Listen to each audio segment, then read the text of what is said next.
મહાલોકતંત્રની મહાપરિષદ. હવેનો વિષય છે પક્ષ જાય પણ પદ ન જાય. Over to એન્કર્સ.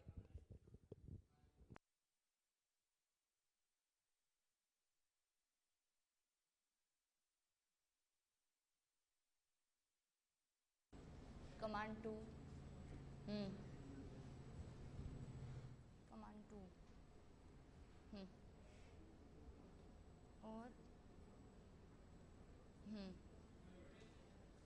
हेलो कमांड 2 5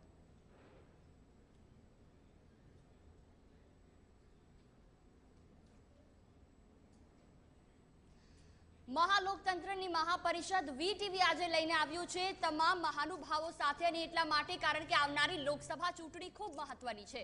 2014 તો જે રીતે મોદી લહેરમાં હતી, પરંતુ આ વખતે જોવાના છે કામ. શું આ વખતે વિકાસના કામ થયા? અલગ અલગ મુદ્દાઓ પર સવારથી વીટીવી ચર્ચા કરી રહ્યું છે. અત્યારનો મુદ્દો છે પક્ષ જાય પણ પદ ના જાય. ઇતિહાસને જોઈએ તો એ પ્રકારનું સ્લોગન હતું, પ્રાણ જાય પણ વચન ના જાય. પણ હવે જે રાજનીતિ છે, જે રાજકારણીઓ છે, તેમાં પક્ષ ભલે જાય પણ પદ ના જવું જોઈએ. શું આ જ કારણથી વારંવાર પક્ષ પલટો થાય છે? ને શા માટે ચૂંટણી આવે ને અચાનક નેતાઓને વિચાર આવે કે સપનું આવે કે આજે મારે પક્ષ પલટો કરી દેવો છે? શેના માટે? પહેલેથી તેમની પાસે ધારાસભ્યના પદ હોય, હવે તો તે પણ છોડી દે છે. શા માટે? આ જ બાબત પર ચર્ચા કરવા માટે અમારી સાથે ઉપસ્થિત છે ભાજપ નેતા અને પૂર્વ મંત્રી ને બનાસ ડેરીના ચેરમેન શંકરભાઈ ચૌધરી. આ સાથે કોંગ્રેસના વરિષ્ઠ નેતા છે અને લાઠીના ધારાસભ્ય વિરજીભાઈ ઠુમ્મર, વરિષ્ઠ પત્રકાર નવગુજરાત સમયના એડિટર અજયભાઈ ઉમટ, ને આ સાથે વીટીવી ન્યૂઝના એડિટર ઈશુદાનભાઈ ગઢવી. આ તમામ લોકો અમારી સાથે છે, તેમની સાથે ચર્ચા કરીશું. અને આજનો મુદ્દો પક્ષ જાય પણ પદ ના જાય. શંકરભાઈ, સૌથી પહેલો સવાલ આપને કે જે રીતે વાતો થતી આવે છે કે કોંગ્રેસ મુક્ત ભારત દેશની વાત કરીએ તો, પરંતુ ભાજપમાં જ હવે જે રીતે કોંગ્રેસના કેટલાક નેતાઓને ખેંચવાની વાત ચાલતી હોય અને કોંગ્રેસ યુક્ત ભાજપ જ્યારે થઈ ગયું છે, શા માટે આવી રીતે જ્યારે પણ ચૂંટણી આવે ત્યારે જ લોકોને સપનું આવે કે હવે આપણે ભાજપમાં જતા રહીએ? આમ તો રાજનીતિની અંદર કોઈ પણ માણસ કામ કરવા માટે આવે છે ત્યારે સત્તાના માધ્યમથી પ્રજાનું કામ કરી શકાય આવી કલ્પના હોય છે, અને કલ્પના સાથે વ્યક્તિ કામ કરવા માટે આવતો હોય છે. રહી વાત આપે જે વાત કરી કે ચૂંટણી આવી અને પહેલાં કેટલાક લોકો ભારતીય જનતા પાર્ટીમાં શું કામ આવ્યા, એક્ઝેક્ટ એ મુદ્દા ઉપર હું જવાબ નહીં આપું, પરંતુ એની સાથેનો સંલગ્ન મુદ્દા ઉપર કહું છું કે રાજનીતિમાં કામ કરવાવાળા માણસને જે અપેક્ષા લઈને આવ્યો હશે કે હું અહીંયા કામ પ્રજાના કલ્યાણનું કામ કરી શકીશ, પરંતુ ત્યાં અપેક્ષા એને આશા ન દેખાતી હોય. એવું લાગતું હોય કે હવે અહીંયા પાવરની અંદર પાર્ટી આવશે નહીં, અને પાવરમાં નહીં હોય તો પાવરના માધ્યમથી જે પ્રજા કલ્યાણનું કામ કરવું છે એ નહીં કરી શકાય. મુદ્દો જે છે કે શું નથી મળતું, મજા શું નથી આવતી, કંઈક અપેક્ષા હોય, કઈ અપેક્ષા? મને પ્રત્યક્ષ અનુભવ નથી પક્ષ પલટાનો, એટલા માટે હું આપને મજા શું આવે છે હું નહીં કહી શકું, પરંતુ આપણી ત્યાં આવવાવાળા લોકો તો એવું જ કહે છે મજા ના આવી. પરંતુ હું એટલું ચોક્કસ કહી શકું કે એને મજા નહીં આવતી એવું નહીં હોય. લોકશાહીની સંસદીય પ્રણાલીની ખૂબીઓ અને ખામીઓ આ બંને સિક્કા છે, બંને બાબતો છે. એટલે જેટલી ખામીઓ છે એટલી ખૂબીઓ પણ રહેલી છે. મેં પહેલાં કહ્યું એ પ્રમાણે એમને લાગતું હોય કે હું છેવટે ધારાસભ્ય તરીકે ચૂંટાઈને આવ્યો અને હવે જો સરકારની અંદર જઈને મંત્રી બનું તો પ્રજાને વધારે ઉપયોગી, મારા વિસ્તારને વધારે ઉપયોગી થઈ શકીશ, એ ઉદ્દેશ સાથે આવતા હશે એવું મને લાગે છે. શંકરભાઈ, એક વાત છે, હું વિરજીભાઈ પાસે આ જ મુદ્દે જઈશ કે સામાન્ય રીતે ચૂંટણી આવે ત્યારે હૃદય પરિવર્તન થાય છે. મુદ્દો એ છે કે હૃદય પરિવર્તન થાય પછી એમના જે મીડિયામાં જે નિવેદનો આવે, નિવેદનોમાં 2012ની ચૂંટણીમાં પણ હું એનો સાક્ષી રહ્યો છું. 12ની ચૂંટણી બાદ જ્યારે વિઠ્ઠલભાઈ રાદડિયાને જ્યારે અમે મળ્યા આગલા દિવસે, ત્યારે એમણે કહ્યું ઈશુદાનભાઈ કોઈ સવાલ જ ન હોય, અને બીજે દિવસે એ પ્રભાવિત થઈ જાય કામથી. એવી જ રીતે 2014ની ચૂંટણી આવી, રાજ્યસભાની ચૂંટણી આવી, અને 2019ની તમામ ચૂંટણીઓમાં ચૂંટણી પહેલા કોંગ્રેસના કેટલાક નેતાઓના હૃદય પરિવર્તન રાત્રે થાય છે. અને હૃદય પરિવર્તન એવી રીતે થાય છે કે ભાજપના નેતાઓ, એટલે કે તમે લોકો એવું કહો છો કે એ લોકો સામેથી આવે છે, એટલે કઈ રીતે જાય છે હું વિરજીભાઈ પાસે જઈશ, પણ તમને એ પૂછવા માંગુ છું કે કેમ એટલે હૃદય પરિવર્તન એટલે શું એલિયન આવીને એ લોકોને ઉઠાડતા હશે કે હવે જાગો, ઉઠો અને તમે સામે પક્ષે જાઓ એટલે કામ થશે, નહીં તો તમારા કામ નહીં થાય, એવું હશે? ના, મને મને એવું નથી લાગતું, પરંતુ તમારો જે પ્રમાણનો અગ્રેસિવ મારો હોય છે ને, ખાસ કરીને સુદાનભાઈ, એટલે તમારી પાસે તો મને લાગે છે કે એને જવું હોય તો એ સાચું નહીં બોલી શકે. એને એમ કે આગલા દિવસે જાણ કરી દેશે, અને જાણ આગલા દિવસે કરી દેશે, સામેવાળાની સ્ટ્રેટેજી બની જશે. એટલે ઈશુદાનભાઈ પાસે તો આવીને મને લાગે છે કે આમ સામે ઓપનબાજી કોઈ કરશે એવું કોઈ કોંગ્રેસવાળો નહીં કરે. હવે પણ હજુ આવું કરવાના હોય તો જરા એને હાલ પહેલાં ન કહેતા. વિરજીભાઈ એક વાત એ છે, મેં એક આમ તો સૂચન કર્યું હતું જનતા વતી, જનતાની વચ્ચે જાઓ એટલે જનતા એવું કહ્યું કે ઈશુદાનભાઈ હવે ખરેખર અમે કોંગ્રેસને મત આપીએ, કોંગ્રેસના નેતાઓને, પણ ખરેખર એ લોકોએ એક ફોર્મ ન ભરવું જોઈએ સોગંદનામા જેવું કે અમે સંસદમાં ચૂંટાઈશું, પાછી 15 કે મહિના દિવસ પછી રાજીનામા આપીને ભાજપમાં નહીં જઈએ. એટલે જનતાનો એવો મત વ્યક્ત કરે છે જનતા. એનું કારણ એ છે કે વિશ્વાસ કોંગ્રેસ પક્ષ ઉપર મૂક્યો હોય જનતાએ, અને પછી અધવચ્ચે એ હોડીમાંથી ઉતરીને ભાજપની હોડીમાં બેસી જાય છે. એના શું કારણો છે? તમે સાચવી નથી શકતા કે પછી એને પદની લાલચા છે? ખરેખર છે શું? મને લાગે છે કે પક્ષ પલટો કરે છે બહુ આ દેશની લોકશાહી માટે ખતરનાક છે. હિન્દુસ્તાનની પ્રજાને આપના ટીવી ચેનલ માધ્યમ મારફત ગુજરાતની પ્રજાને હું કહેવા માગું છું કે જે લોકોએ પોતાની આખી જિંદગી પાર્ટી સાથે જોડીને કામગીરી કરી હોય, અને અમુક રાજકીય આગેવાનો થોડા સમયમાં અહીંયા, થોડા સમયમાં ત્યાં પદ મળે એટલે કામગીરી કરે, બીજી લાલચ મળે એના કારણે કામગીરી કરે, એના કારણે રાજકીય પક્ષોની ગરિમા બહુ જ નીચી ઉતરી ગઈ છે. અને છેલ્લા સમયમાં ભારતીય જનતા પાર્ટીએ જે ખરીદ વેચાણની નીતિ અપનાવી છે એના કારણે મને લાગે છે આ ગુજરાત, ગાંધીનું ગુજરાત હવે નીચું જોણ થયું છે. ધારાસભ્યોને ખરીદવામાં આવે, ધારાસભ્યોને પદની લાલચ આપવામાં આવે. 25-25 વર્ષ સુધી, 30-30 વર્ષ, કુંવરજીભાઈ બાવળિયાનો મારે દાખલો આપીને એટલા માટે વાત કરવી છે કે આખી જિંદગી એમ કહેતા હતા કે કદાચ મારે મત દેવાનો ભારતીય જનતા પાર્ટીને મોકો જો મળે તો હું મારી આંગળી કાપી નાખીશ. એ વ્યક્તિ એમ કે હું લોકોના કામ કરવા માટે જાઉં છું, તો અત્યાર સુધી તમે કામ ન કર્યું. હું વિરોધ પક્ષનો ધારાસભ્ય વર્ષોથી છું, પાર્ટીનો સાંસદ પણ રહી ચૂક્યો છું, પરંતુ વિરોધ પક્ષના હોવાથી કામ ન થઈ શકે એવું જો કોઈ કહેતું હોય તો હું માનું છું કે પોતાને કંઈક ને કંઈક લાલચ છે. હું વિરોધ પક્ષનો ધારાસભ્ય હોવા છતાં પણ ખેડૂતોને પાક વીમામાં મારા વિસ્તારમાં ઘણો લાભ અપાયો છે. અછતમાં જે તાલુકાઓ દાખલ થયા, એમાં લાઠી અને બાબરા બંને તાલુકા અછતમાં દાખલ થયા છે.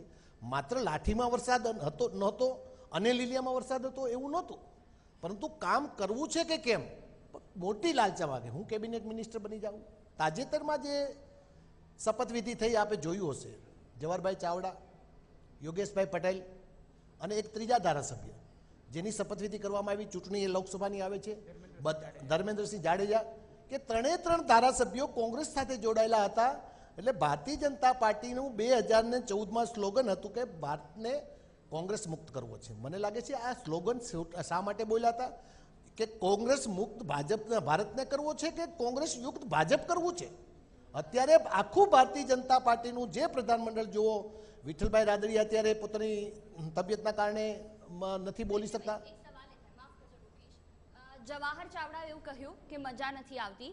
જ્યારે વીટીવી એમનું ઇન્ટરવ્યુ લીધું ત્યારે એમણે એમ કહ્યું કે જે કામ કોંગ્રેસમાં રહીને 7 મહિનામાં થતા હતા એ ભાજપમાં આવીને 7 દિવસમાં થઈ જાય છે. એનો મતલબ એ થયો કે મુખ્યપ્રધાને જોવે છે કે ધારાસભ્ય ક્યાંનો છે, એ પ્રમાણે હું ફાઇલમાં કોઈ કાગળ સાઇન કરું. જો કોંગ્રેસનો હોય તો થોડું લટકાવું, નહીં તો ભાજપનો હોય તો 7 દિવસમાં સાઇન કરીને આપી દઉં. શું આવું હોય? બીજી એક વાત રોકવા માંગીશ, સાથે જવાબ આપજો. એમણે એવું પણ કીધું હતું કે હું કોંગ્રેસ માટે કંઈ બોલી ન શકું, પણ હવે જો એ મત માંગવા જશે તો કોંગ્રેસ વિરુદ્ધ જ બોલવું પડશે. ત્યારે કેવા મોઢા સાથે જશે, એમ લોકો શું વિચારે? જવાહરભાઈ ચાવડાએ જ્યારે પોતે પદ છોડ્યું અને ભારતીય જનતા પાર્ટી સાથે ગયા કોંગ્રેસ છોડીને, ત્યારે એમણે એક ક્ષોભજનક નિવેદન કર્યું કે એકની એક હોટલમાં હું જમતો તો હવે બીજી હોટલમાં જઈ રહ્યું. આ શું હોટલની જમવાની વાત છે? માણસની ગરિમા કેટલી નીચી ઉતરી રહી છે. એના કારણે મને તો શરમ થાય છે કે અમે રાજકીય આગેવાનો આયારામ ગયારામની નીતિ અને જે છે પેપરમાં હેડલાઇન છપાય છે, ટીવી માધ્યમ મારફત જે આવે છે કે ફલાણો માણસ ફલાણામાં કરી દાણો. કર્ણાટકમાં હમણાં કોંગ્રેસની સરકાર બનતી હતી, 100 કરોડ રૂપિયા ધારાસભ્યોનો ભાવ બોલાય છે કે કેમ એ તો પછીની વાત છે. તો અમારી કેટલી ગરિમા નીચડી રહી છે. પરંતુ મારે બોલાય છે કે કેમ એ તો પ્રેસ મીડિયા મારફત તમે સાંભળી, બોલાય છે કે કેમ, મળે છે કે કેમ એ પછીની વાત છે, પણ કશુંક તો છે જ. અજયભાઈ, આજે કશુંક છે એ જો આમાં બેઝિકલી શંકરભાઈ અને વીરજીભાઈ પોતાના પક્ષની વાત મૂકશે, પણ એક સમજવાની કોશિશ એ કરવી છે. ગુજરાતની જનતા છેલ્લા 6-7 વર્ષથી, આમ તો 2012થી વધારે સિલસિલો ચાલુ રહ્યો. કોંગ્રેસની જ્યારે સરકારો હતી ત્યારે પણ આવું થોડું થોડું થતું હતું, પણ એ ઓછું હતું. હવે ધીરે ધીરે વધારે એટલા માટે થયું કે એક સ્ટેન્ડ છે એ જે બૂથ વાઇઝ કેમ નક્કી થાય એવી રીતે પક્ષે નક્કી કર્યું અહીંયા આપણે નબળા છીએ, અહીંયા કોણ વ્યક્તિ સારો છે એને આપણે ત્યાં લઈ લો. અચ્છા, વ્યક્તિ એ જાય એ આગલા દિવસે એવું કહે કે મને કોઈ જ લાલચ આપવામાં નથી આવી, બીજે દિવસે શપથ લે. એટલે ગુજરાતની જનતા એટલી તો ભણેલી ગણેલી છે, અથવા તો નહીંથી તો કોઠાસૂઝ તો ચોક્કસ છે. માલ મળ્યા વગર, એટલે કે કંઈક પદ મળ્યા વગર કોઈ જાય એમાં માલ નથી, એવી ગુજરાતની જનતા સમજે છે. હકીકત શું છે? હકીકત એ છે કે ભારતીય જનતા પાર્ટી અને કોંગ્રેસ બંને એક વસ્તુ છુપાવે છે કે આ બંને રાજકીય પક્ષો જે છે એ એજન્ડા પ્રમાણે કે મુદ્દા આધારિત રાજનીતિ નથી કરતા, માત્ર ને માત્ર જ્ઞાતિ અને કોમવાદના આધારે રાજનીતિ કરે છે. હું તમને ઉદાહરણ આપું સાહેબ. આ જે ભારતીય જનતા પાર્ટી જે અલગ ચાલ ચરિત્ર ચહેરો જેની વાત કરતી હતી, પણ એમને જ્યારે ખબર પડી કે 2014ની લોકસભા ચૂંટણી જીતવી છે, યેન કેન પ્રકારે જીતવી છે, આપે ઉલ્લેખ કર્યો કે વિઠ્ઠલ રાદડિયાએ તમને ના પાડી હતી. મને યાદ છે કે માનનીય વડાપ્રધાન નરેન્દ્રભાઈ મોદી ત્યારે ત્યાંના આપણા ગુજરાતના મુખ્યમંત્રી હતા, 56 મિનિટ સુધી એમણે અર્જુન મોઢવાડિયાના મત વિસ્તારમાં વિઠ્ઠલભાઈ રાદડિયાને ગાલી પ્રદાનનું કામ કર્યું હતું, અને ગુજરાતની પોલીસે એમને એક ટોલ બૂથ પર બંદૂક તાકતા પકડ્યા હતા અને એમની સામે કેસ પણ થયો હતો. અને સાહેબ 48 કલાકમાં એવું બન્યું કે ટોલ બૂથ મેનેજ કરનારા પોલ બૂથ મેનેજ કરવા માંડ્યા, અને માત્ર વિઠ્ઠલ રાદડિયા નહીં, વિઠ્ઠલ રાદડિયાને એટલા માટે લીધા કે લેઉવા પટેલના વોટ લેવાતા. એમને લાગ્યું કે 26-26 જીતવી હોય તો કોને કરવું, તો એક વિઠ્ઠલ રાદડિયા. હું તમને નામ ગણાવું સાહેબ, 13 સંસદ સભ્ય છે ને કોંગ્રેસના એ લોકોએ લઈ લીધા વિઠ્ઠલ રાદડિયા. પૂનમબેન માડમ જામનગર ચૂંટણી જીતવી હતી, એમને પડી કે આહિર વોટ લેવા છે, પાછું મહિલા પણ એક હોવી જોઈએ, આહિર પણ હોવા જોઈએ, ચહેરો સરસ હોવો જોઈએ, એટલે પૂનમબેન માડમને લીધા. 12 વાગે એમને કોંગ્રેસમાંથી રાજીનામું આપ્યું, 3 વાગે એમને ત્યાંથી ટિકિટ જાહેર થઈ ગઈ. લીલાધર વાઘેલા, કારણ કે ઠાકોર કોમ્યુનિટીના હતા, એમને ખબર છે કે ઉત્તર ગુજરાતમાં ઠાકોર કોમ્યુનિટીનો વોટ જોઈએ, એટલે લીલાધરભાઈને લઈ લીધા. દેવુસિંહને ખેડા, માતર, મહેમદાવાદ, ધોળકા, દસક્રોઈ એ મત વિસ્તારમાં ક્ષત્રિય ચહેરો જોઈએ, એટલે દેવુસિંહને લઈ લીધા. છોટાઉદેપુર જીતવું હતું એટલે રામસિંહ રાઠવાને લીધા, કારણ કે ત્યાં ટ્રાઇબલ વોટ જોતા હતા. એ જ પ્રમાણે પ્રભુભાઈ વસાવા, લાલસિંહ વડોદિયા. સાહેબ, લાલસિંહ વડોદિયાને ટિકિટ મળીને ત્યારે ભાજપના એક કેબિનેટ મિનિસ્ટરે મને ફોન કરીને પૂછ્યું કે આ લાલસિંહ વડોદિયા કઈ વાડીનો મૂળો છે. મેં કીધું તમારા કાર્યાલયને પૂછો તો કે કાર્યાલયને ખબર નથી, પણ એ સીધું હાઈકમાન્ડે નક્કી કર્યું, કારણ કે જ્ઞાતિવાદનું રાજકારણ છે. લાલસિંહ વડોદિયા હોય, કેસાજી ચૌહાણ હોય, જયેશભાઈ રાદડિયા હોય, જસાભાઈ બારડ હોય, નીમાબેન આચાર્ય હોય, રાજેન્દ્રસિંહ આપણે ચાવડા હોય, બાવકુ ઉંગાડ હોય, પરબતભાઈ પટેલ અત્યારે એમના ભાજપના ઉમેદવાર છે, એમના જ બનાસકાંઠા જિલ્લાના, પહેલા કોંગ્રેસમાં હતા, હવે કોંગ્રેસમાંથી ભાજપમાં આવે છે, એટલે એમની પાસે એક પેલું એ છે, એટલે સોનાના થઈ જાય છે. ગંગાજળ છે કે જે કહો તો પબુભા માણેક હોય કે ભવન ભરવાડ હોય, મેં રાઇટિંગ પેડ માંગ્યું હતું પણ મને મળ્યું નહીં, એટલે કાગળમાં જેટલા નામ સમાય એટલા હું લખું છું. કહેવાનો આશય એ છે કે ભારતીય જનતા પાર્ટીનો માત્ર ને માત્ર વિલેબિલિટી ક્રાઇટેરિયા છે, અને ચૂંટણી જીતવા માટે જ્ઞાતિવાદનું રાજકારણ રમી અને કઈ વ્યક્તિને લેવાય. સાહેબ, અમદાવાદમાં એકને પણ નહીં બદલે, વડોદરામાં નહીં લે, રાજકોટમાં નહીં લે, સુરતમાં નહીં લે. તમે જુઓ કે ચૂંટણી પહેલા 2017ની ચૂંટણીમાં ભારતીય જનતા પાર્ટીને પ્રતીતિ થઈ કે નરેન્દ્રભાઈના જમાનામાં 127 આવતી હતી, હવે 99 આવી. 60.41% વોટ શેર હતો, જે ઘટીને વિધાનસભામાં 50 સમથિંગ થઈ ગયો. લોકસભામાં 26માંથી 26 લાવી છે. કઈ જગ્યાએ આપણે વીક પડીએ છીએ તો કે કોળી મત નથી આવતા.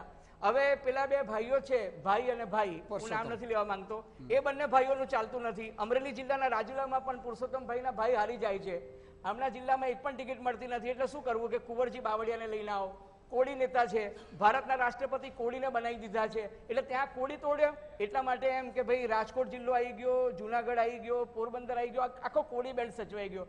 સિમિલરલી અલ્પેશ ઠાકોરને તોડવાની કોશિશ કરો એટલે ઉત્તર ગુજરાતમાં તમે કોળી ઠાકોર મત છે એ લઈને આવી શકો. એવું લાગે કે પૂનમબેન માડમને ટિકિટ નથી આપી જામનગરમાં, તો કોને અપાય તો કે રીવાબા જાડેજાને લઈ આવો એટલે ક્ષત્રિય મતો આપે. ફરી પાછું હાઈકમાન્ડમાં ઝઘડો થયો એટલે પૂનમબેનને આપી, અને પછી જવાહર ચાવડાને તોડી લીધા એટલે આહિર સચવાઈ ગયા. ટૂંકમાં કહેવાનો અર્થ એ છે કે આ માત્ર ને માત્ર જ્ઞાતિવાદનું રાજકારણ છે. સંકલ્પ પત્રો અને ઘોષણા પત્રો એ માત્ર મતદારોની આંખમાં નાખવામાં આવતી ધૂળ છે. માત્ર ને માત્ર જ્ઞાતિવાદનું રાજકારણ કોંગ્રેસ ચલાવે છે અને ભાજપ ચલાવે છે. આ કોંગ્રેસની વાત પણ કહી દઉં સાહેબ, એ પહેલા ખામ થિયરી ચલાવતા હતા, ક્ષત્રિય, હરિજન, આદિવાસી અને મુસ્લિમ. મારે એમને અન્યાય નથી કરવો એટલા માટે આ પહેલા ક્ષત્રિય, હરિજન, આદિવાસી અને મુસ્લિમનું રાજકારણ ચલાવતા હતા. પછી મુસ્લિમોના તૃષ્ટિકરણનું રાજકારણ ચલાવતા હતા. એ ગેમ ભાજપે બુમરેંગ કરી નાખી, હિન્દુ મુસ્લિમમાં મત વિભાજન થઈ ગયું. પછી કોંગ્રેસ વાળા સ્માર્ટ લઈ આવ્યા કે અલ્પેશ ઠાકોર થકી ઠાકોર વોટોનું વિભાજન કરી નાખો. પછી હાર્દિકને લઈ આવ્યા કે પટેલ મતોનું વિભાજન કરી લાવો. જિગ્નેશને લઈ આવ્યા કે દલિત અને મુસ્લિમોનું વિભાજન કર્યું. એટલે ભાજપે નવી ચાલ ચાલી. ટૂંકમાં આ લોકો માત્ર જ્ઞાતિવાદનું રાજકારણ રમે છે અને એના કારણે ગુજરાતના અર્થકારણને, સમાજકારણને અને ગુજરાતની જે સંસ્કૃતિ છે એને બહુ જ નુકસાન પહોંચાડી રહ્યું છે, જે સમાજ માટે હિતકારક નથી. બહુ જ અગત્યની વાત કરી શંકરભાઈ. આ જ મુદ્દો છે. મુદ્દો એ છે કે આપણે જે લડી રહ્યા છીએ, આપણે તો હવે બધા ઉંમર થઈ ધીરે ધીરે બધાની, અને 5-25 વર્ષના હજી માની લો કે ભાઈ રાજકારણ, પણ આપણે આપણી ભાવિ પેઢી માટે કંઈક કરવું પડે.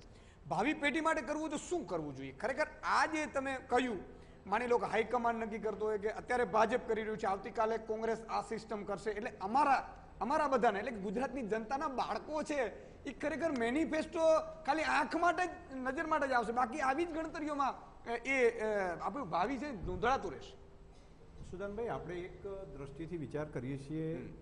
અહીંયા મીડિયા હાઉસની ઉપર બેસીને, આ એર કન્ડિશન હોલની અંદર બેસીને આપણે બધા ડિબેટ કરીએ છીએ અને એકબીજાની સામે આલોચના થઈ શકે એટલી પૂરેપૂરી કરીએ છીએ, અને સામેવાળા ભયંકર ગુનેગાર છે આવું સમજીને કરીએ છીએ. ઘણી વખત તો પ્રજા માટે પણ આપણે એવું વિચારીએ છીએ. લોકશાહીની અંદર પ્રજાનો મત એ છેવટે આખરી ગણાતો હોય છે. શું કે આપણી વ્યવસ્થા એવી બનેલી છે કે જેની પાસે બહુમતી આવે એ જીતેલો ગણાય છે. કુંવરજીભાઈને કેમ લીધા, શું કામ લીધા, અને એમને લીધા એ પહેલાં બરાબર આ બધી ડિબેટો ચાલી હતી. એ પ્રજાના આંગણાની અંદર ગયા અને ત્યાં આગળ વિજય બની અને આવ્યા છે. એનો મતલબ કોઈએ પણ જો લોકશાહીની અંદર જેને શ્રદ્ધા હોય એમણે એ બી વાતને સ્વીકારવી પડે કે ભાઈ પ્રજાએ એના ઉપર સિક્કો માર્યો છે કે ભારતીય જનતા પાર્ટીની અંદર જાય છે, એ બાબતથી અમે સંમત છીએ, અમને ગૌરવ છે. જો એ ન હોત તો મને લાગે છે કે એમને હરાવી દોત. એ ટાઈમે આપણે ટીવી ચેનલોની અંદર પણ ઢગલાબંધ ડિબેટો ચાલી હતી, ફૂટી ગયા, પેલું કરી નાખ્યું, આમ કર્યું, બાવળિયાને આમ કરી નાખ્યું, પેલું કર્યું, જીતીને આવ્યા છે, પ્રજાએ જીતાડ્યા છે. રહી વાત લોકશાહીમાં જેને જેને ભરોસો હોય એ બધા લોકોએ, મને લાગે છે કે પ્રજાના આંગણાની અંદર જવા દેવું જોઈએ અને પ્રજાને એનો ચુકાદો કરવા દેવો જોઈએ. જે લોકો પક્ષ પલટો કરીને આવ્યા છે, અપક્ષમાં હોય કે બપક્ષમાં હોય, તો એ પ્રજાની વચ્ચેને જવાનું છે, તો પ્રજા એને નિર્ણય કરશે.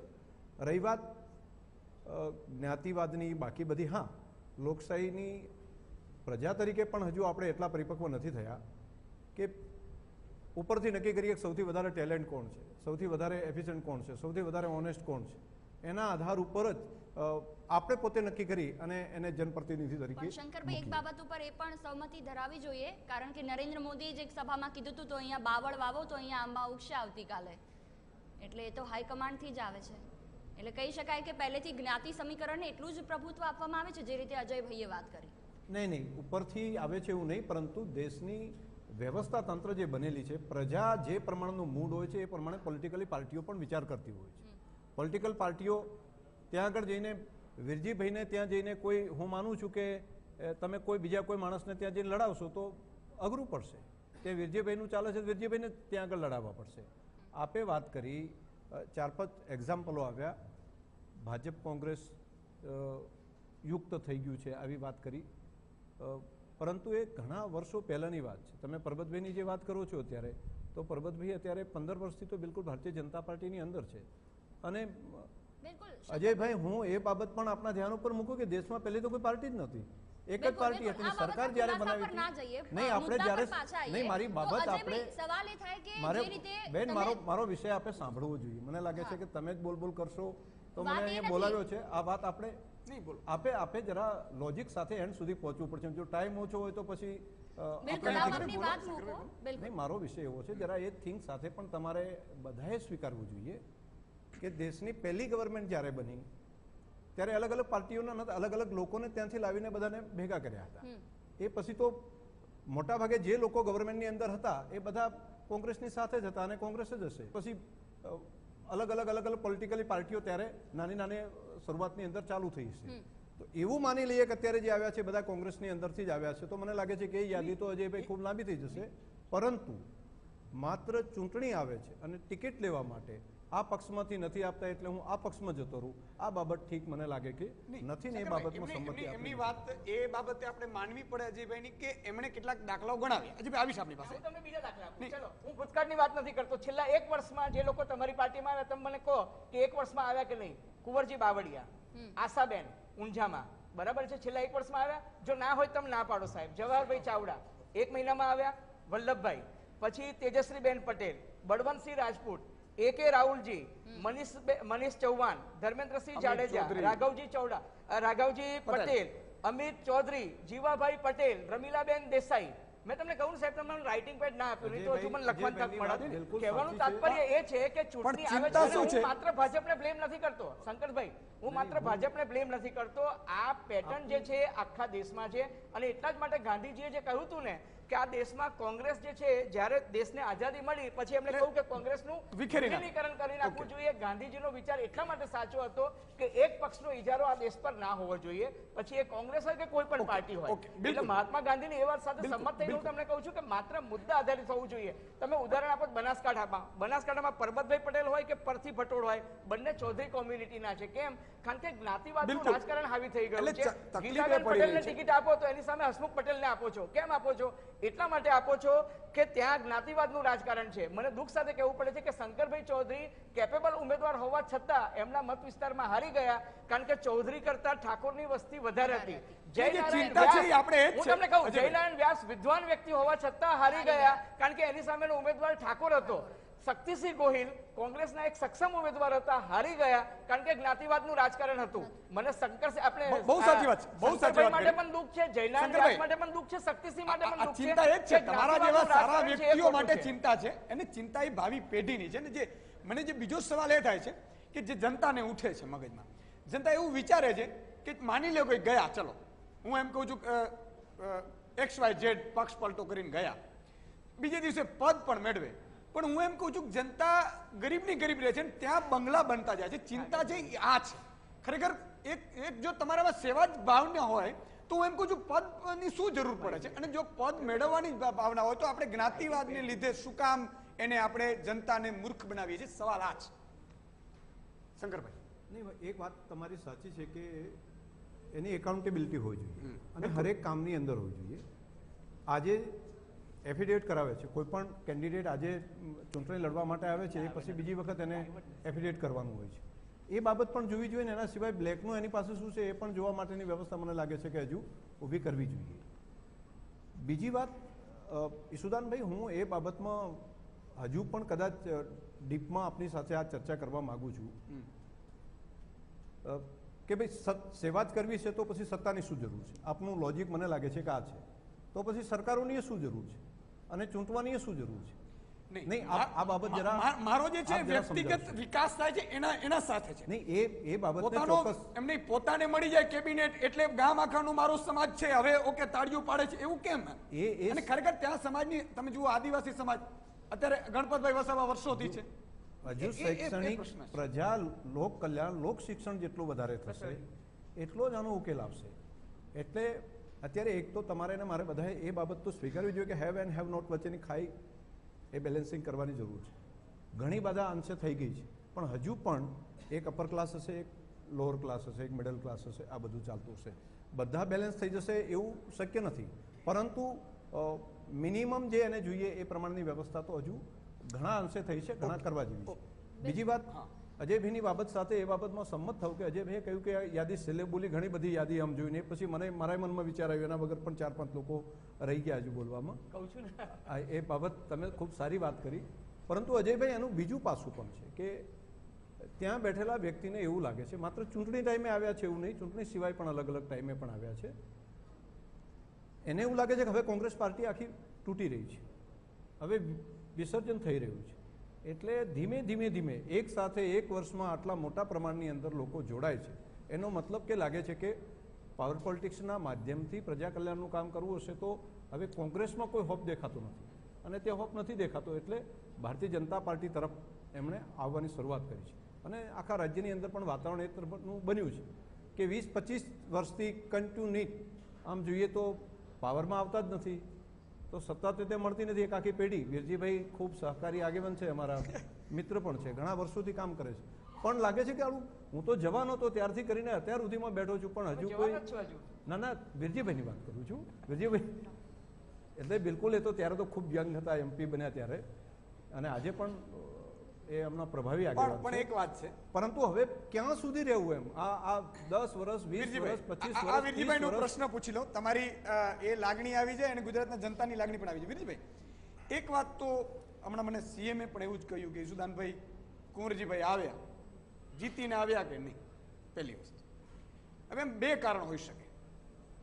યા તો કુંવરજીભાઈ પોતાના સમાજને એવું કંઈક વચનો આપતા હશે કે ભાઈ એને કારણે આવતા હશે, જેમ અજયભાઈએ વાત કરી જ્ઞાતિવાદનું સમીકરણ હશે, અથવા તો એ લોકોએ સ્વીકાર્યું કે ભાઈ કુંવરજીભાઈ ગયા એ બહુ સારું છે, ને હજી બીજા 2-4 ગયા છે એ હજી વેઇટિંગમાં છે, એના રિઝલ્ટ આવશે એટલે આપણે એના ઉપર પણ ચર્ચા કરીશું. આશાબેન છે, જવાહરભાઈ છે, આ બધાને. બીજી વસ્તુ એ છે કે હમણાં જેમ વાત કરી શંકરભાઈ, ક્યાં સુધી રાહ જોવી, એટલે એ રાહ વિકાસની હોય પછી પદની હોય, એ બે વસ્તુ અલગ છે. એટલે આમાં તમે શું માનો છો, ખરેખર એ સમાજને ખરેખર જ્ઞાતિવાદના કારણે અથવા તો શું જનતા નથી સમજતી, જનતામાં ઓછું શિક્ષણ છે એટલે ચૂંટાઈ આવે છે, કે પછી કોંગ્રેસ છે એમાં એટલું દમ નથી એટલા માટે કોઈ પણ પક્ષમાં હોય એ વ્યક્તિ ચૂંટાઈ આવે છે? એવું તો નહીં કહી શકાય કે કોંગ્રેસમાં દમ નથી. કોંગ્રેસે અત્યાર સુધી આ દેશમાં રાજ કર્યું છે અને આ દેશને વિકાસની પંથે લઈ ગયા છે. મંગળયાન છોડવાનું દુનિયાના 5 દેશો પૈકી જો કોઈ એક શ્રેય લીધો હોય તો કોંગ્રેસે આ દેશને એક મજબૂત બનાવ્યું. ઇસરો જેવી સંસ્થા જવાહરલાલ નહેરુએ તે વખતે સ્થાપી અને આજે સરદાર સરોવર જેવી યોજના સ્થાપી, એના કારણે આજે ગુજરાતના લોકોને પાણી મળતું. કોંગ્રેસે ઘણું બધું કર્યું છે, પરંતુ કોઈ આગેવાન જાય, દાખલા તરીકે હું બાબરા વિસ્તારનો ધારાસભ્ય છું, હું આ 3જી વખત ધારાસભ્ય ચૂંટાણો છું. હું સાંસદ બન્યો ત્યારે બાવકુભાઈ ઉંધાડ ભાજપમાં હતા. બાવકુભાઈને ચૂંટાવવું હોય તો એને કોંગ્રેસમાં આવવું જ પડે તો ચૂંટાઈ શકે તેમ હતા, એટલે કોંગ્રેસમાં આવ્યા. અમારા 30 વર્ષથી જાહેર જીવન કરે, શંકરભાઈ જાહેર જીવન કરે છે, એમણે જે એમનું કામ કર્યું છે એના કારણે લોકોને ઘણા બધા આકર્ષા છે, લોકો એની સાથે કામ કર્યા છે, એના કારણે લોકો એની સાથે વ્યક્તિગત પણ જોડાઈ ગયા છે. એટલે આવા વ્યક્તિગત જે આગેવાનો કોંગ્રેસમાં મજબૂત બન્યા છે એને ભારતીય જનતા પાર્ટીએ આયાત કર્યા છે, અને એના કારણે લોકશાહી ઉપર ભારે મોટી કાળી ડાઘ લાગ્યો છે. મારે તો ગુજરાતની જનતાને કહેવું છે કે શંકરભાઈ હોય, વીરજીભાઈ હોય કે કોઈ પણ આગેવાન હોય, પક્ષ પલટો કરીને જ્યારે બીજા પક્ષમાં જાય ત્યારે એને ચૂંટવો નહીં જ જોઈએ, તો જ આ આયારામ ગયારામની પરિસ્થિતિ બંધ થશે. લોકો પણ એટલા માટે ચૂંટે છે કે વીરજીભાઈ સાથેના મારા 30 વર્ષના જાહેર જીવનના સંબંધો છે. વીરજીભાઈ કોંગ્રેસ છોડી અને ભાજપમાં ગયા, પણ વીરજીભાઈ અમારા આટલા બધા કામ કર્યા છે એટલે અમારે એની સાથે રહેવું જોઈએ. એક લોકોની આ ટ્રેન્ડ પણ બંધાણો છે. બીજો પ્રશ્ન પણ મને ઉઠ્યો મગજમાં શંકરભાઈની એ વાત ઉપરથી કે વર્ષોથી તમારી સરકાર નથી આવતી, તમારા નેતાઓ વર્ષોથી અહીંયા એવું માનવામાં આવે છે કે માસ્ટરી છે ને બહુ બધું સોગઠા ગોઠવી શકે છે, તો શું નેતાને તમારે અહીંયા હરાવે છે એવું છે કે પછી ખરેખર કોંગ્રેસ ગુજરાતમાં લોકપ્રિય બની નથી શકી? કોંગ્રેસમાં થોડું એવું જરૂર બને છે, મારે સ્વીકારવું જોઈએ, જાહેર મારફત સ્વીકારવું જોઈએ કે કોંગ્રેસમાં અમારે એક થ્રેટની નીતિ ચાલે છે કે ફલાણો વ્યક્તિ કોકનાથી મજબૂત થઈ જશે તો એ મજબૂત થવાના કારણે આ પરિસ્થિતિ નિર્માણ થાય છે. ભારતીય જનતા પાર્ટીમાં એક હતું શાસન ચાલી રહ્યું છે. મોદી સાહેબ પાર્ટી કરતાં પણ અત્યારે ઉપર થઈ ગયા છે. આ અડવાણી સાહેબે ઊભી કરેલી પાર્ટી, અડવાણીના નામ વગર ક્યારે આ ભારતીય જનતા પાર્ટી ચાલે શક્ય બને ખરું? છતાં પણ અડવાણીજીના ટિકિટ અપાતી નથી. મુરલી મનોહર જોશીએ જેને ભારતીય જનતા પાર્ટી માટે પોતાની આખી જિંદગી ઘસી નાખી, એને પૂછવામાં પણ નથી આવતું. એટલે ભારતીય જનતા પાર્ટીએ જે નીતિઓ કરી છે, લોકોને ખોટી રીતે આકર્ષવાની નીતિ કરી છે. પાછું અત્યારે વચ્ચે આપ્યું 370ની કલમ દૂર કરવાની. મુફ્તી મોહમ્મદ સાથે, મહેબૂબા મુફ્તી સાથે સરકાર બનાવી અને કજોડું કર્યું, ત્યારે ભારતીય જનતા પાર્ટીને શરમ ન થઈ? એને કહ્યું કે 370ની કલમ દૂર નથી કરવા માટે આવી, એને વચન આપ્યું. મારે એટલા માટે કહેવું છે કે ભારતીય જનતા પાર્ટી લોકોની લાગણીઓ ઉભરાવે છે, એના સેન્ટિમેન્ટ ઉભરાવે છે કે કદાચ અમે નહીં હોય તો આ દેશ ભલાનો બની જશે, આ દેશ એ પ્રકારનો બની જશે કે નહીં ચાલે, એવી લાગણીઓ ઉભરાવીને જે કામગીરી કરી છે એના કારણે ભારતીય જનતા પાર્ટીને મત મળે છે. પરંતુ દેશ ખોખલો બનતો જાય છે અને હજુ પણ વધારે ખોખલો છેલ્લા 4 વર્ષમાં 5 વર્ષમાં બન્યો છે. એટલે મારે તો કહેવું છે કે ભારતીય જનતા પાર્ટી લાગણીઓ ભડકાવીને આ દેશને ખોખલો બનાવવાની પ્રવૃત્તિ કરી છે, એના કારણે લોકો અંજાઈ ગયા છે અને જીતી રહ્યા છે, બાકી કોઈ નીતિઓ નથી. જે રીતે તમે બધી વાત કરી, પણ જ્યારે વાત આવે એક પક્ષમાંથી બીજા પક્ષમાં જવાની, ભાજપને તો ગરજ છે તો બોલાવે છે, કોંગ્રેસમાં એવી કઈ ઢીલી નીતિ છે કે જેના કારણે ભાજપ એમને કોઈ લાલચ આપે, પછી દરેકને તો પદ નથી મળતા ને બધાના નસીબ કુંવરજી બાવળિયા જેવા પણ નથી હોતા, પણ એવું તો શું બંધ બારણે બેઠક થાય? જેમ કે આશાબેને બેઠક કરી નીતિન પટેલ સાથે પ્રેસ કોન્ફરન્સ કરે છે તો એવું કહે છે કે એ તો આશાબેનનો નિર્ણય છે, અમે તો ખાલી પારિવારિક સંબંધોના કારણે મળ્યા, પણ વાત કંઈક બીજી જ હોય છે. તો કોંગ્રેસ વાળા તમામ નેતાઓને એવું શું કહેવામાં આવે છે ભાજપ દ્વારા કે તેઓ પીગળીને કે ત્યાંથી કંટાળીને કે ગમે તે રીતે ભાજપમાં આવવા તૈયાર થઈ જાય છે? બહુ સાચી વાત કરી. એક મને મિનિટ પ્રશ્ન છે કે એમને છે તમને છે, પછી આપ પણ જવાબ આપજો. આમાં છે ને એક તો સત્તાની લાલચ છે. હવે તો મને યુવાનોમાં એવો ટ્રેન્ડ જોવા મળે છે કે ભાજપમાં મિનિસ્ટર બનવું હોય તો કોંગ્રેસમાં જોડાવું, સારું કામ કરવું, તો તમે ભાજપમાં મિનિસ્ટર બની શકો. બિચારા ભાજપના કાર્યકર્તાઓની નિયતિ છે ને પોસ્ટરો ચોંટાડવાની જ રહી છે. દરેક વ્યક્તિ અમિતભાઈ જેટલો નસીબદાર નથી કે પોસ્ટર લગાડતા અમિતભાઈ એક અપવાદ છે કે પોસ્ટર લગાડતા ભાજપના પોસ્ટર બોય બની ગયા છે, એક અપવાદ છે. પણ મહદઅંશે મેં જોયું છે કે કુંવરજી બાવળિયા સવારે 9 વાગે રાજીનામું આપે અને 3 વાગે એમની શપથવિધિ થઈ જાય. જવાહર ચાવડા 11 વાગે રાજીનામું આપે અને 1 વાગે એ શપથ લઈ લે. હું તમને બેન કહું, આચારસંહિતા જાહેર થવાની હતી ને તે દિવસે એક ફંક્શનમાં કિરણભાઈ અમે લોકો સ્ટેજ શેર કરતા હતા, મારી બાજુમાં વિધાનસભાના અધ્યક્ષ બેઠા હતા અને એક કોંગ્રેસી મિત્રએ ફોન આપ્યો કે આ 1 કલાક બેસશે ને. મેં કીધું કેમ? કે નાના પેલું આચારસંહિતા પહેલા અમારી પાર્ટીના એકને લઈ ના જાય. આ સ્થિતિ છે. કહેવાનું તાત્પર્ય એ છે કે ચૂંટણી પહેલા તમે મને એ કહો કે બધાને અહેમદ પટેલ અને અમિતભાઈ રાજ્યસભાની ચૂંટણી લડતા હોય એ જ વખતે શંકરસિંહ વાઘેલાને એવું શું સૂજે છે કે 14 ધારાસભ્યો કોંગ્રેસમાંથી તોડીને ભાજપમાં લઈ આવે છે? શંકરસિંહ વાઘેલાના સુપુત્ર 2 વખત ભાજપમાં જોડાય છે, ભાજપમાંથી પાછા આવે છે. આ બધી તડ અને જોડની રાજનીતિ છે. કોંગ્રેસમાંથી હવે સત્તા પ્રાપ્ત થવાની નથી.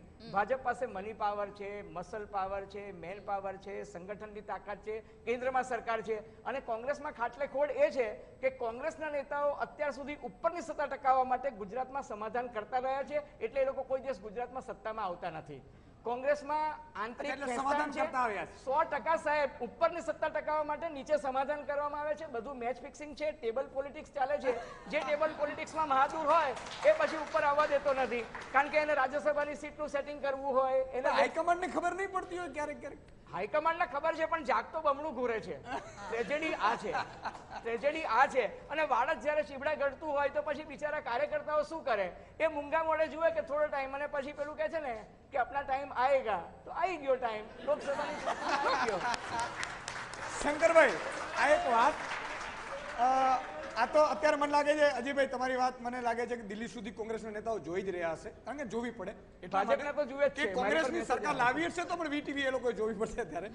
પણ એક વાત છે શંકરભાઈ કે એ લાભ છે, એ લાભ લેવામાં ભાજપનું બુથ લેવલનું એક મેનેજમેન્ટ અને બીજું માણસોને મેનેજમેન્ટ કરવામાં પણ હવે માસ્ટરી થઈ ગઈ છે. એ બે વાત છે ને, એ શું સત્તા લાવે છે? ભાજપ એવું કહેવાય છે કે લોકપ્રિય ગુજરાતમાં નથી, પણ કોંગ્રેસને વિકલ્પ ઊભું નથી થવા દેતી. ખાસ કરીને અજયભાઈ કહ્યું કે ટોપ લેવલના મેનેજમેન્ટમાં ગોઠવેલું હોય એટલે કેટલાક ઉમેદવારો પણ એવા મુકાય, એવું બનતું હશે?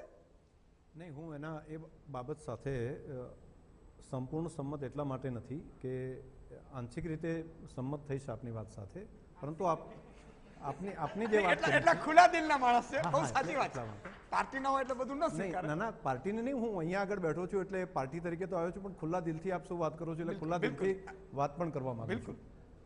એ વાત સાચી છે કે કોંગ્રેસના કાર્યકર્તાઓને નીચે કોઈ હોપ નથી અને ઘોર નિરાશા છે કે હવે ભવિષ્યમાં, નજીકના ભવિષ્યની અંદર કોઈ સત્તા કે સરકાર દેખાતી નથી.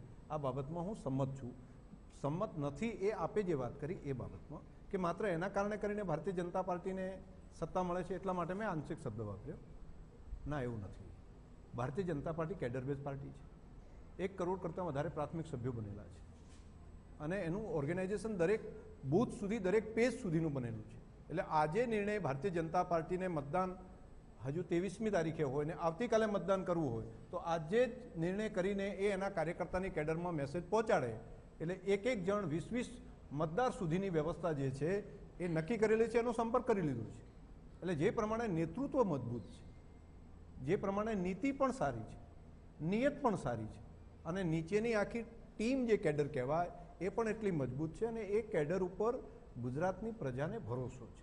હું માનું છું કે જીતવા પાછળનું જે કારણ હોય તો ઈશુદાનભાઈ સૌથી હું મોટી આંશિક બાબત તમે જેમ કહ્યું ને એમ કાર્યકર્તાઓની- હું પણ કહું છું આંશિક હું તમારી સાથે પણ સહમત નથી. બરાબર છે. એ નથી આપણું- એટલા માટે કે તમે જેમ અજયભાઈ અગાઉ ગોઠવ્યું કે તમે નજર કરી જુનાગઢ પોરબંદર બેઠક તો પોરબંદરમાં માણાવદર આવે છે, જવાહરભાઈને ખેંચો. તમે આ બાજુ નજર કરી રાજકોટ બેઠક કુંવરજીભાઈ. એક બેઠકોનું તમે જે એનાલિસિસ કર્યું છે ગજબનો છે. જો એક કેડર બેઝ અને જો લોકપ્રિયતા હોત તો તમારે આ ખરેખર મહેનત કરવી જ ન પડે. હું એટલા માટે આંશિક નથી.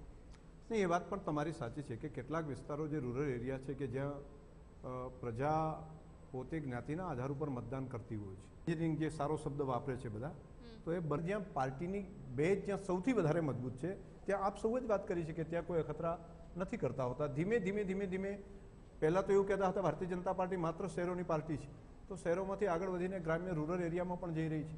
અને ત્યાં પણ આવી સ્થિતિ જ્યારે ઊભી થશે કે ભારતીય જનતા પાર્ટીનો બેઝ, સંપૂર્ણ બેઝ કોઈ પણ નાના કાર્યકર્તાને પણ ઊભા રાખે તો એને પણ જીતાડી શકાય એવી વ્યવસ્થા થશે, તો એનાથી ઉપર ઉઠીને પણ ભવિષ્યની અંદર નિર્ણયો કરી શકાશે. બિલકુલ, ઘણા બધા ઓડિયન્સ છે કે જે આપણી સાથે જોડાયા છે, જેમને ક્વેશ્ચન્સ કરવા છે. એની સાથે મારી સાથે આરજેસ પણ છે, આરજે અજય અને RJ Nayan.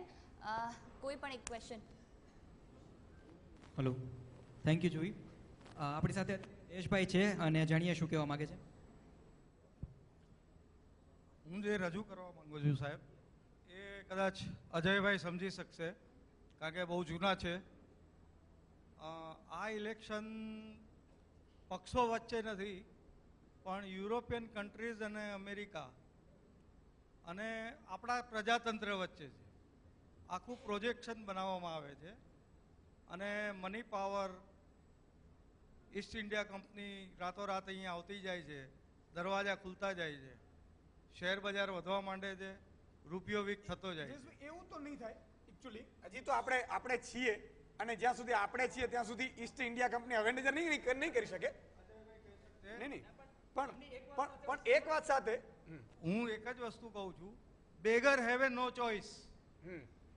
V are beggar. Bharat ભિખારી છે અત્યારે, એની પાસે કોઈ ચોઇસ એ તમારી કેટલી ઓકે અજયભાઈ જવાબ લઈ લી. અજયભાઈ જવાબ લઈ લી. એક સેકન્ડ હું જવાબ આપી દઉં છું. કઈ રીતે અજયભાઈ જવાબ લઈ લઈએ. હું જવાબ આપું છું તમારા પ્રશ્નનો. એક મિનિટ, મારી વસ્તુને મિસઅન્ડરસ્ટેન્ડ ના થાય એટલા માટે. ના, તમારી વસ્તુને વિષયાંતર નહીં કરું. નહીં હું બોલું છું કે આપણી ઉપર મોટું દેવું કે આપણી પાસે કોઈ ચોઈસ નથી. એ વાત છે દેવુંની વાત. એમનો જે મુદ્દો છે, હું મુદ્દો સમજી ગયો. એ ઇન્ટરનેશનલ મોનિટરી ફંડ જે છે એના દેવાની વાત કરે છે. હું એ વાત સાથે સંમત છું કે ભારત ગરીબ દેશ નથી, ભારત ભિખારી દેશ નથી, પરંતુ ભારત જે છે વિશ્વનો સૌથી મોટો કન્ઝ્યુમર્સ ધરાવતો દેશ છે. અને એટલા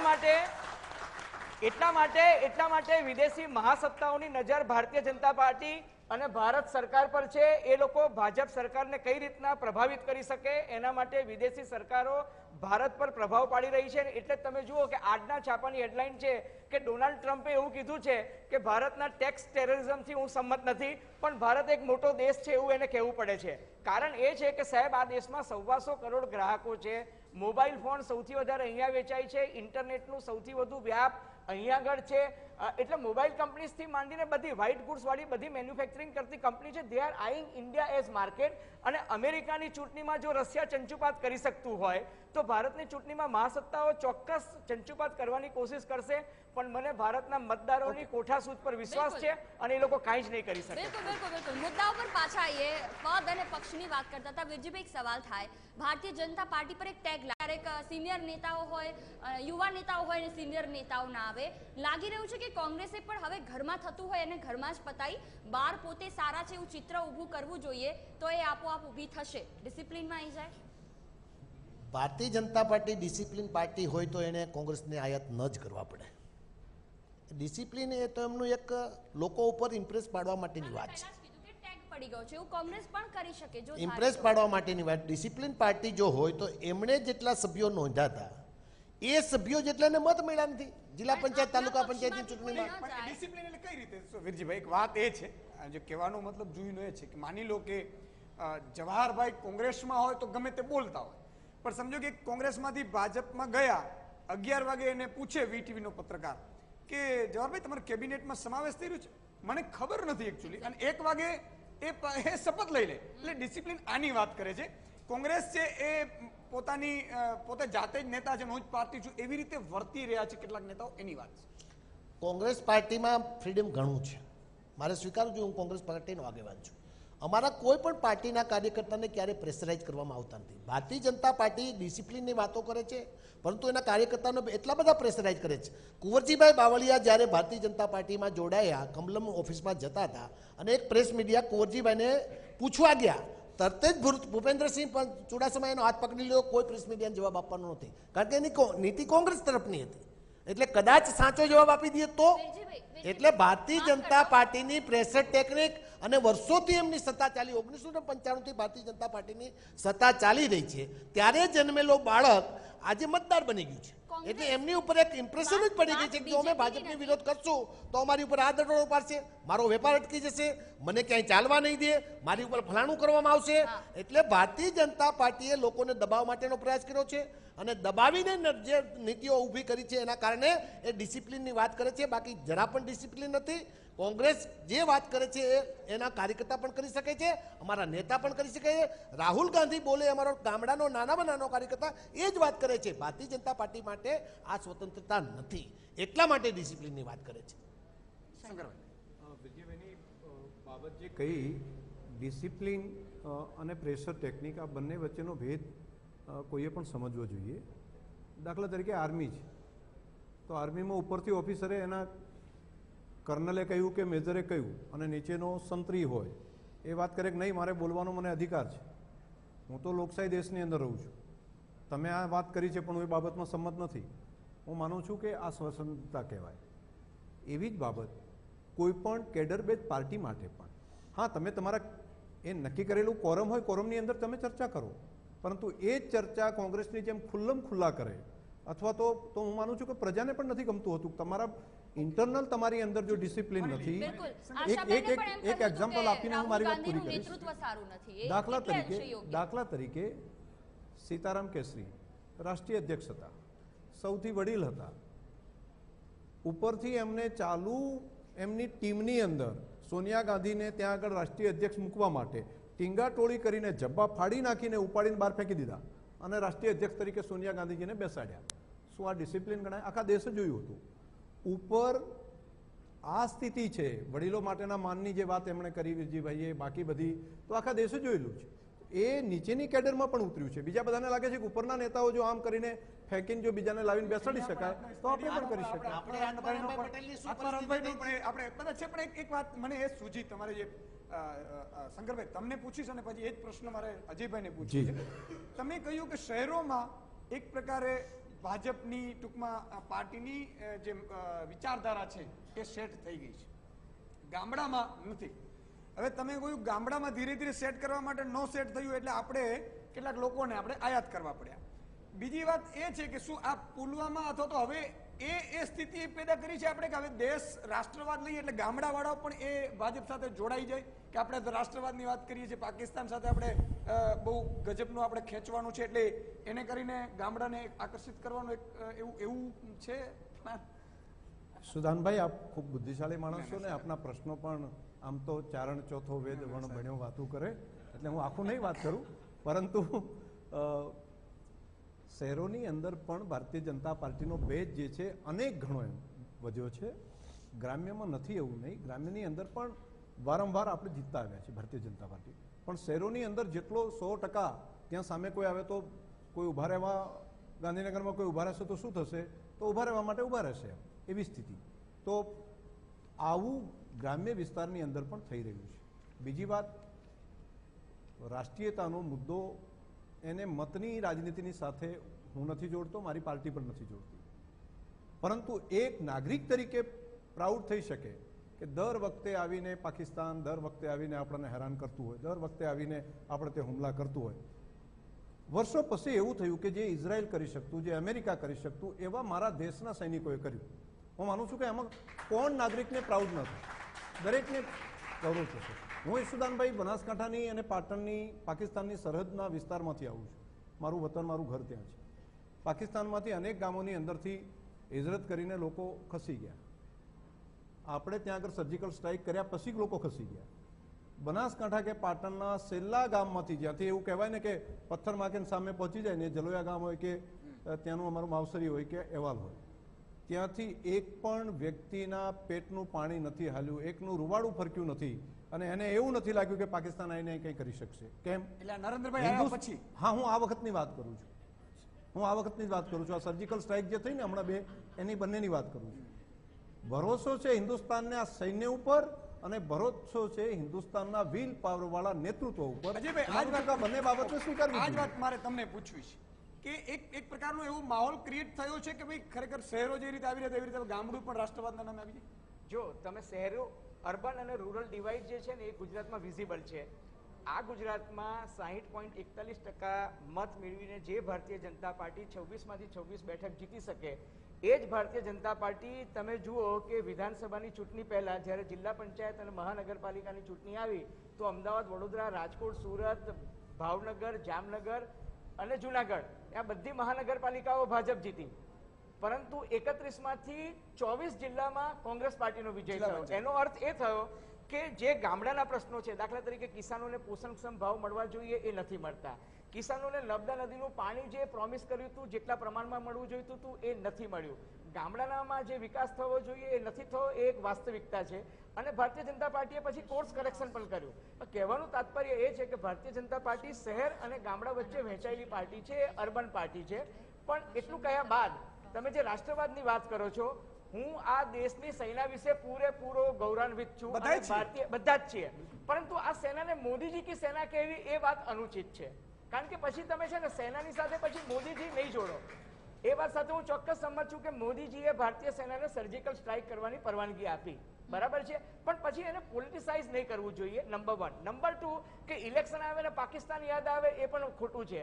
તમે જે નીતિશ કુમાર માટે એવું કહેતા હતા કે નીતિશ કુમાર જો બિહારના મુખ્યમંત્રી બનશે તો પાકિસ્તાનમાં ફટાકડા ફૂટશે, એ નીતિશ કુમારને ભારતીય જનતા પાર્ટીએ ટેકો આપીને મુખ્યમંત્રી બિહારમાં બનાવ્યા એક વાસ્તવિકતા છે. એટલે પછી ફટાકડા ના ફૂટે. તમે બાપ બેટી કી રાજનીતિની વાત કરતા હતા, એ બાપ બેટી એટલે મહેબૂબા મુફ્તી અને મુફ્તી મોહમ્મદ, એ બંનેની સાથે તમે ચૂંટણી પછી જોડાણ કર્યું ત્યારે તમે એવું કહ્યું કે કાશ્મીરમાં એમ કે શાંતિ જાળવવા માટેનો આ પ્રયાસ છે, અને પછી એક તબક્કે તમને લાગ્યું કે મહેબૂબા મુફ્તી છે એ ત્રાસવાદને વકરાવે છે. તો આ રાતોરાત જે નિર્ણયો લેવાય છે ને એ ખોટું છે. તમે શરદ પવારને દેશનો નેચરલ કરપ્ટ પાર્ટી એટલે એનસીપી કહો છો અને પછી એને પદ્મ વિભૂષણ પણ આપો છો, તો તમે ભ્રષ્ટાચારીને પદ્મ વિભૂષણ આપો છો, આ કઈ નીતિ રીતિ છે? એટલે સગવડિયું રાજકારણ ના હોવું જોઈએ એવો મારો સ્પષ્ટ અભિપ્રાય છે. બિલકુલ, જનપ્રતિનિધિઓ છે. અને બીજું કે આ કોંગ્રેસ પાર્ટીને છે ને ભારતીય જનતા પાર્ટી, કોંગ્રેસ પાર્ટી ભારતીય જનતા પાર્ટીને સ્ટાર પ્રચારક આપે છે. હમણાં ઉત્તર પ્રદેશમાં 36 જ નામ આવ્યા, એને કહ્યું કે બાકી 4 કેમ? તો કે શ્યામ પિત્રોડા છે, દિગ્વિજય સિંહ છે,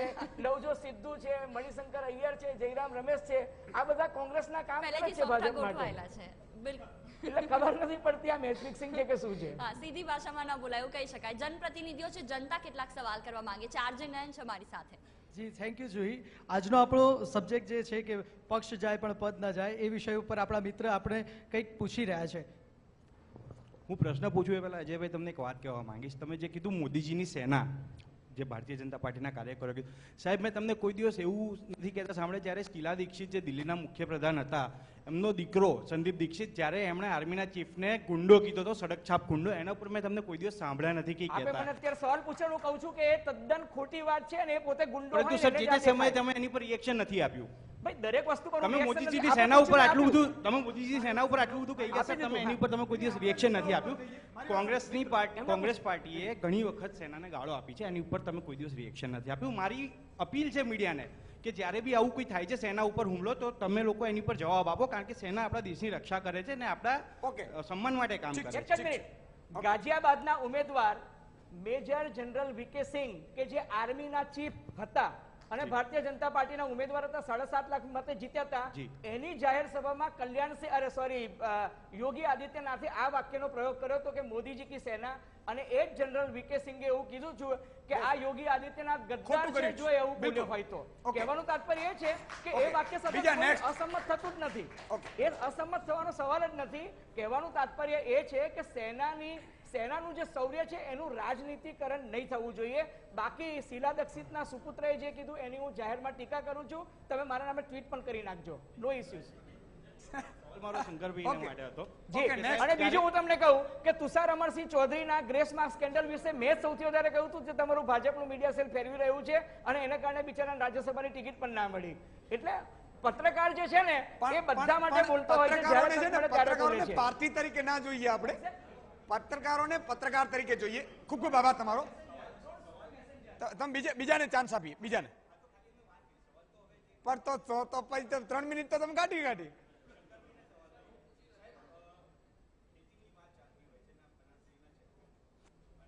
જ્યારે પક્ષપલટાની વાત આવે છે ત્યારે ઘણા કોંગ્રેસના નેતાઓએ હાલમાં કહ્યું કે અમે ખેતી માટે જે કામ સારા થઈ રહ્યા છે ભાજપા તરફથી એનાથી પ્રભાવિત થઈને અમે બી જોડાયા છે. તો સાહેબ થોડીક ઇન્સાઇટ કે જે ખેડૂતો માટે તમે કર્યું છે ને જે 2022 સુધીમાં જે તમે ડબલ ઇન્કમ માટે જે તમે અત્યારે મહેનત કરી રહ્યા છો એના માટે થોડીક ઇન્સાઇટ જેથી કરીને અહીંથી બી જનતા બી જાગૃત થાય એના માટે કે એવી શું વસ્તુ છે કે જેથી પક્ષપલટો જે ખેડૂતોના માટે સારા કામ થઈ રહ્યા છે એના માટે થઈ રહ્યો છે.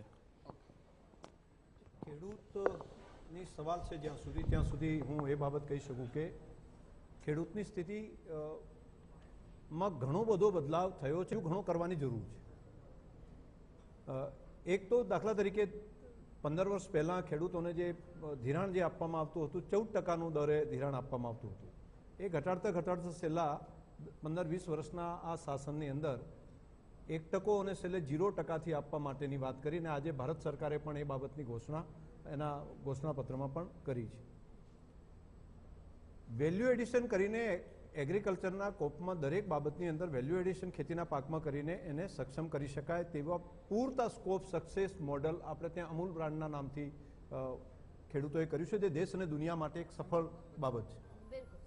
હું એક જે જિલ્લામાંથી આવું છું ઈશુદાનભાઈ, એ જિલ્લાની અંદર જે દુનિયામાં ક્યાંય નથી એ પ્રમાણે, એટલે એક જિલ્લામાં દૂધના ખેતીના પાકના પૈસા દર મહિને 500 કરોડ રૂપિયા ખેડૂતના અકાઉન્ટમાં જમા થાય છે, જે કદાચ આખા ઉત્તર પ્રદેશ જેવડું મોટું રાજ્ય હોય કે રાજસ્થાન જેવડા રાજ્યની અંદર આખા રાજસ્થાનની અંદર આખા રાજ્યની અંદરથી નથી થઈ શકતું. તો એવું એક સક્સેસ મોડલ થયું છે ખેડૂતોએ ભેગા કરીને વેલ્યુ એડિશન કરવાને કારણે. આવા ઘણી બધી અમે એક તેલના બાબતમાં પણ કર્યું છે, એવું દાડમમાં પણ કરવા જઈ રહ્યા છે, પોટેટોમાં પણ કરવા જઈ રહ્યા છે. તો વેલ્યુ એડિશન કરીને એમાં સરકાર સહયોગી બને તો આ વર્ષનું ટર્નઓવર મારે ત્યાં. એ સારી વાત છે, તમે બહુ કરો છો. અને હું તો એમ કહું છું ઉદ્યોગોને જેમ લાભ આપીએ છીએ એમ ખેડૂતોને પણ એવી રીતે ફેક્ટરી તરીકે લાભ આપો તો. અને એ સરકારે આ વખતે પોટેટોમાં કર્યું છે, ટામેટોમાં પણ ભારત સરકારે કર્યું છે, જેને કારણે ખેડૂતો વેલ્યુ એડિશન કરી શકે. વીરજીભાઈ, એક પ્રશ્ન એ પૂછવાની એટલા માટે કે બધા કોંગ્રેસના કાર્યકર્તાઓ ઈચ્છે છે અને ગુજરાતની જનતા પણ ઈચ્છે છે કે કોંગ્રેસને મત આપે. પક્ષ પલટો કરે છે એ નહીં કરે એના માટેનું કોઈ હવે કોઈ, કારણ કે આમાંથી માણસનો કે નાનો હોય ત્યાંથી 2-3 લાફા મારે એટલે શીખી જાય કે હવે આમાંથી શું કરવું એમ. કોંગ્રેસ આમાંથી હવે પક્ષ પલટા કરે છે, એમાંથી કઈ શીખ મેળવી છે ખરી? કારણ કે હવે તો અમને ચિંતા એ છે કે અમે સાંસદને ચૂંટીએ એ પણ પાછો રાજીનામું આપવા આવે 15 મહિના દિવસ પછી, તો સ્થિતિ અમારી ખરાબ થશે. પાર્ટીએ ઘણું ગંભીર આમાં ચર્ચા વિચારણા કરી છે, ગંભીર રીતે આ બાબતો કરીને આ વખતે અમે જે પક્ષના ઉમેદવારોને ટિકિટ આપી છે એ પહેલું ક્વોલિફિકેશન રાખ્યું છે કે કદાચ તમે ચૂંટાઈને કામગીરી કરો અને ભવિષ્યમાં તમે પક્ષ પલટો ન કરો એના માટેનું માપદંડ આ વખતે પાર્ટીએ નક્કી કર્યું હતું અને એ પ્રમાણે ટિકિટો પણ આપી છે. પરંતુ લાલચના કારણે ગમે તેવી ટિકિટો આપી હોય તો પણ લાલચ એક મોટી બાબત છે, એ લાલચના કારણે પક્ષ પલટો થતો હોય છે. એ પક્ષ પલટા માટે તો મને લાગે છે કે જનતાએ જ જાગૃત થવું પડશે. જનતા જાગૃત નહીં થાય તો પક્ષ પલટો કરનારા લોકો આયારામ ગયારામ ભારતીય જનતા પાર્ટીમાં આવશે, વળી પાછું જીતવા માટે કોંગ્રેસમાં જતા રહેશે. કોંગ્રેસના નામે પાછા એવું કોંગ્રેસ ભાજપમાંથી મેં મળેલું છે. બાવકુભાઈ ઊંધાણ મેં મારો દાખલો મારા વિસ્તારનો એક ભાજપના આગેવાન હતા, અમારી સાથે આવ્યા, 3 વખત ચૂંટાણા, પાછા ભાજપ પાસે જતા રહ્યા. અજયભાઈ, મજા તો વિધાનસભા અમે કવર કરીને મજા એ આવે એ તેજસ્વીબેન, બાવકુભાઈ, જે રાઘવજીભાઈ જે વિધાનસભા ગજવતા હતા ને એ પક્ષ પલટા પછી જે વિધાનસભામાં બોલતી બંધ થઈને ખરેખર આવું કેમ સહન થતું હશે? મને એવું લાગે છે કે ઇલેક્શન રિફોર્મ્સ જે છે ને એ આનો રૂટ કોઝ છે કે ચૂંટણીમાં કમનસીબી એ છે કે ચૂંટણી તંત્ર જે છે દાંત અને નોહર વિનાનું તંત્ર બની ગયું છે. એક જમાનામાં આપણી પાસે TN શેષાન જેવા એ ચીફ ઇલેક્શન કમિશનર હતા કે જેનાથી બધા ધરસર ધ્રુજતા હતા. મેં કલેક્ટરને અને ચીફ ઇલેક્શન કમિશનરને ગુજરાતમાં ધ્રુજતા જોયા છે કે સેશન સાહેબ આવવાના છે, અને ચૂંટણી આચાર સંહિતાનું એટલું બધું કડકાઈથી અમલ થતું કે ના પૂછો ને વાત. હવે ચૂંટણી આચાર સંહિતાનું નથી અમલીકરણ થતું. અને બીજું કે જે ચૂંટણી તંત્રે જે નોર્મ્સ નક્કી કર્યા છે, દાખલા તરીકે અલગ અલગ પાર્ટી, પહેલા એવું હતું કે પક્ષપલટા માટે, હવે એ કોઈ નોર્મ્સનું કોઈ પાલન થતું જ નથી. ટૂંકમાં સવાલ, આ 1 કલાક દરમિયાન આલોચના ખૂબ થઈ, પણ રાજનીતિની પરાકાષ્ઠા ક્યાં સુધી? પદ, પૈસા, પક્ષ કે પાવર? શું કહેશો? મને એવું લાગે છે કે આપણે છે ને રાજકારણીઓ જે છે એ રાજકારણીઓ ચૂંટી રહ્યા છે, આપણે સ્ટેટ્સમેન નથી ઇલેક્ટ કરતા. જો સ્ટેટ્સમેનને આપણે ઇલેક્ટ કરતા હોઈએ ને તો સ્ટેટ્સમેન અને રાજનેતા વચ્ચેનો તફાવત એ છે કે રાજનેતા છે ને આવનારી ચૂંટણી જુએ છે અને સ્ટેટ્સમેન જે છે આવનારી જનરેશન જુએ છે. એટલે આવનારી જનરેશન તરફ બિલકુલ બિલકુલ, બોલો બોલો, કન્ટિન્યુ. આપણું ધ્યાન જે છે આવનારી જનરેશન તરફ હોવું જોઈએ. જો આવનારી જનરેશન તરફ આપણે ધ્યાન આપીશું અને નેતાઓ તરફ નહીં ધ્યાન આપીએ તો જ આવનારી પેઢીનું આપણે કલ્યાણ કરી શકીશું. બિલકુલ, બહુ જ સાચી એટલે વાત વી શુડ છે. Look for next generation, not for next election. તમે નેક્સ્ટ ઇલેક્શનમાં નેતાઓ જુએ છે, નેક્સ્ટ જનરેશન તરફ સ્ટેટ્સમેન જુએ છે. We should elect statesman. બિલકુલ.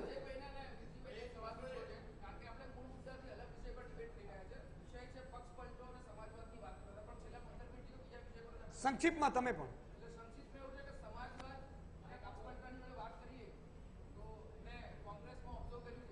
પરિવારવાદ તો વધી ગયો છે, સમાજવાદથી બી ઉપર પરિવાર બધ્યો છે. પરિવારવાદ વધી ગયો છે. ગણાવી દઈએ. તેના લીધે થઈને કોંગ્રેસના ઘણા બધા લોકો ભારતીય જનતા પાર્ટીમાં નિરાશ થઈને આવતા હોય એવું મને લાગે છે. એના માટે પરિવારવાદથી નહીં હોય. શું કહેવા માંગે છે? કારણ કે પરિવારવાદનું પ્રભુત્વ એટલું વધવા લાગ્યું છે કોંગ્રેસમાં, તેના લીધે થઈને ભાજપમાં પણ આવું જ છે. આ સત્તા માટે હોય છે. હું તમને જવાબ આપી દઉં કારણ કે મને ખબર છે ને આ બધી. એટલે એ સત્તા માટે હોય છે, પરિવારવાદના કારણે નથી. માનસિકતા છે તમારી વિચારસરણી ભારતીય જનતા પાર્ટી માનસિકતા છે.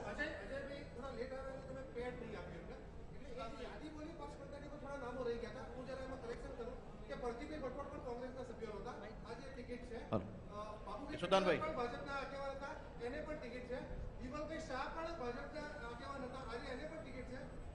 યશોદાનભાઈ,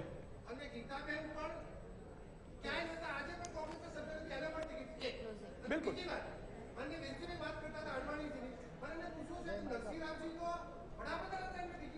આપણે મહામંથનમાં આ ચર્ચા કરી લઈશું.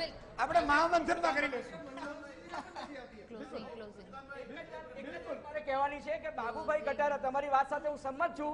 બાબુભાઈ કટારા જ્યારે કબૂતરબાજીમાં પકડાયા હતા ને ત્યારે પ્રણવ મુખર્જીએ લોકસભામાં ઠરાવ કર્યો હતો કે આ વ્યક્તિ કબૂતરબાજીમાં પકડાયો છે, એને લોકસભામાંથી કાઢી મૂકવો જોઈએ.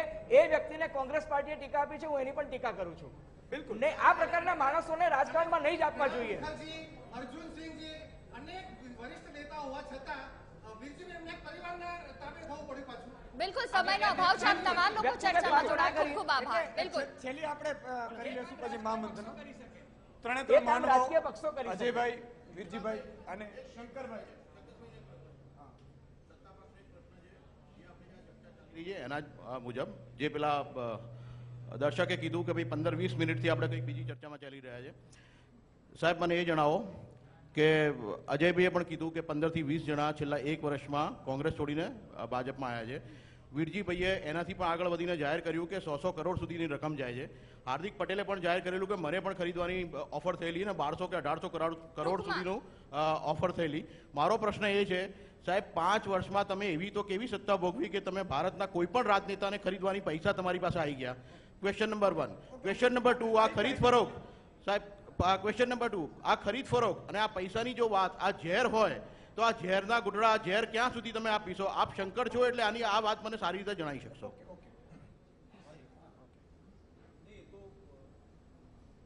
હાર્દિક પટેલ કે બધા જે લોકો વાત કરતા હોય તો એમાં મને લાગે છે ગુજરાતની પ્રજા પણ જાણે છે કે એમાં કેટલું સત્ય હોય અથવા કેટલું તથ્ય હોય.